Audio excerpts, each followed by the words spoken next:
आप सभी का स्वागत है हमारे चैनल पर। जैसा कि आप लोग जानते हैं, इस समय सभी स्कूलों में यूपी बोर्ड से क्लास 10th और 12th के प्री बोर्ड कराए जा रहे हैं। तो आज स्कूलों में अंग्रेजी का प्री बोर्ड हुआ है। ये पेपर आज बहुत ही सरल आया है। बहुत ही सरल पेपर आया है अंग्रेजी का। जिन्होंने साल भर मेहनत की होगी उनका पेपर बहुत ही अच्छा गया होगा। इस वीडियो में अंग्रेजी का पेपर पूरा हल करते हैं। चलिए स्टार्ट करते हैं। इस पेपर का कोड 316 BBJ है।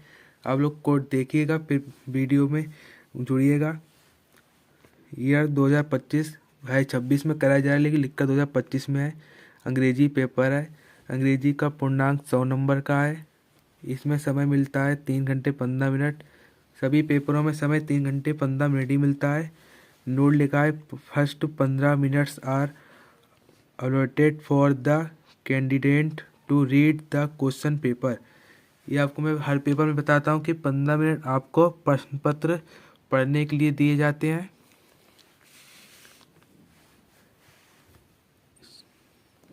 आगे ऑप्शन दे रखे हैं। पहला दे रखा है, this question paper is divided into 4 section. ये लिखा है कि आपका ये जो पेपर बनाइए आपका 4 खंडों में बटा हुआ है, A B C and D में बटा हुआ है। दूसरा लिखा है, all question from all the section are compulsory. तो ये लिखा है सभी अनुभागों के सभी प्रश्न करना अनिवार्य है आपके लिए। तीसरा लिखा है, are indicate against each question. प्रत्येक प्रश्न के सामने अंक अंकित है आपके लिए। सेक्शन ए रीडिंग से आता है। आपको पैराग्राफ दिया जाता है। पहला क्वेश्चन दे रखा है, read the flowing passage carefully and answer the question that follow. ये आपका 15 नंबर में आता है। ये आपको पूरा सही से पढ़ना है। और आपको 4 क्वेश्चन 3-3 नंबर के दिए जाते हैं और 3 नंबर के 1-1 नंबर के प्रश्न दिए जाते हैं। आपको ये पूरा सही से पढ़ना है और इसी से पढ़कर आपको प्रश्नों के उत्तर निकालने हैं। इसके प्रश्न आगे दे रखे हैं।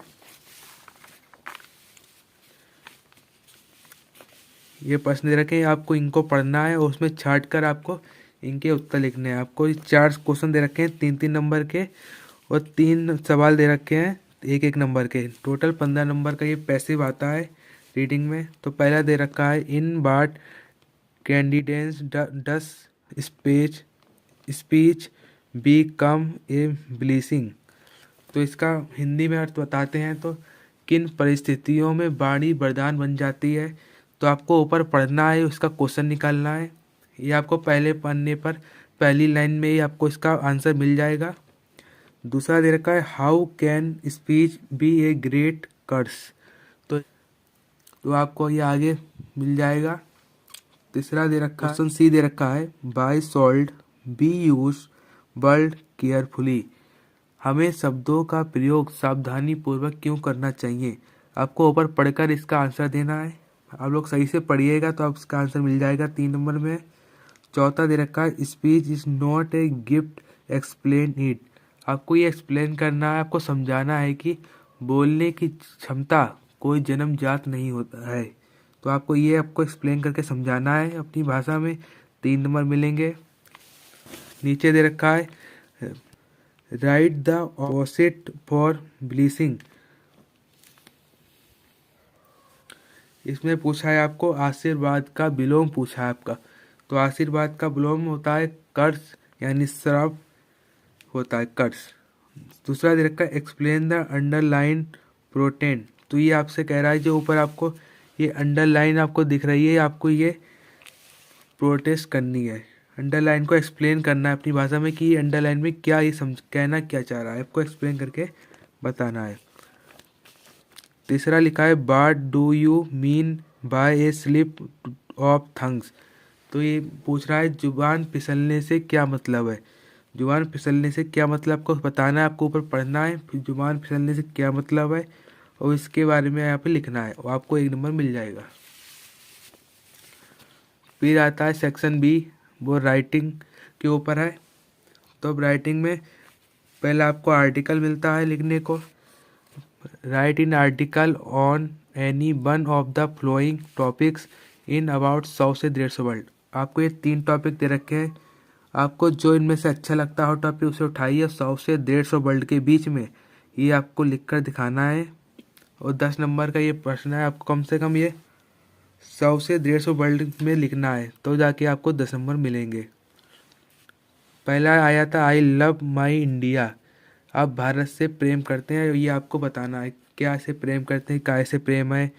दूसरा है प्लेजर ऑफ रीडिंग बुक, किताबें पढ़ने का आनंद, आप जब किताबें पढ़ते हैं जो आपको आनंद आता है तो उसके बारे में आपको बताना है। तीसरा दे रखा है science in the service of main kind, तो ये आपसे कह रहा है, इसका अर्थ है मानव जाति की सेवा में विज्ञान, ये आपको लिखना है। तीसरा आपको दे रखा है लेटर, आपको लेटर लिखना है। और लेटर आपको ना सरल लग रहा हो तो आप एप्लीकेशन भी लिख सकते हैं। राइटर दे रखा है, writer a letter to your cousin congratulation him on his success in an examination, आपको अपने चचेरे भाई को 10वीं परीक्षा में सफलता के लिए बधाई देते हुए पत्र लिखना है, और 10 नंबर मिल जाएंगे आपको। नीचे दे रखा है write in application to the principal of your college requesting for एक certificate of date of birth and good character, तो ये आपको एप्लीकेशन लिखनी है अपने महाविद्यालय के प्रधानाचार्य को जन्म तिथि और अच्छे चरित्र का प्रमाण पत्र जारी करने के लिए आवेदन आपको करना है। सेक्शन सी चालू होता है ग्रामर से, आपकी ग्रामर आती है 25 नंबर की ग्रामर आती है आपकी। पहला आपको दे रखा है चौथा प्रश्न, choice the correct option in to answer the following question, लिखा है निम्नलिखित प्रश्नों के उत्तर देने के लिए सही विकल्प चुने। तो पहला क्वेश्चन दे रखा है the person who does not believe in the existence of god good id, जो व्यक्ति ईश्वर के अस्तित्व में विश्वास नहीं करता उसे कहा जाता है, तो उसे कहा जाता है नास्तिक, इसका ऑप्शन सी सही होगा, नास्तिक होगा। दूसरा दे रखा है क्वेश्चन, दूसरा क्वेश्चन दे रखा है the pairs to call names means, इसका बी सही है, टू अबाउस, इसका हिंदी मीनिंग है नाम पुकारना, मुहावरा है ये आपका नाम पुकारना।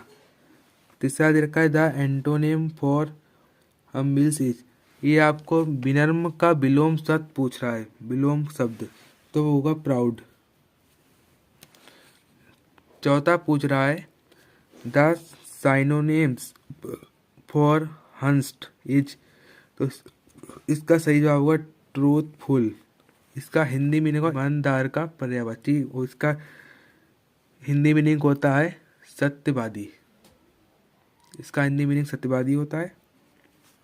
पांचवा सवाल दे रखा है आपको 4 सेंटेंस आर गिव ब्लू, कह रहा है नीचे 4 भाग दिए हैं, जो गलत है उसे सुधारें, current beach one the incorrect. तो पहला दे रखा है गाय एक उपयोगी पशु है, दूसरा दे रखा है वह एक ईमानदार आदमी है, he is an honest man. तीसरा दे रखा है मुझे एक उपयोगी किताब दी। चौथा दे रखा है वह शोर मचा रहा है। तो इनमें से आपको जो गलत लगता है उसे आप सही कर सकते हैं। पांचवा क्वेश्चन दे रखा है इनडायरेक्ट स्पीच। इनडायरेक्ट स्पीच लिखा है लॉन्ग लाइव और लीडर दे साइड, इसका हिंदी में उन्होंने कहा हमारे नेता अमर रहे। तो आपको इसका इनडायरेक्ट करना है। ऊपर वाला अब बहुत से बच्चों से हुआ नहीं होगा, आपने नीचे वाला किया होगा।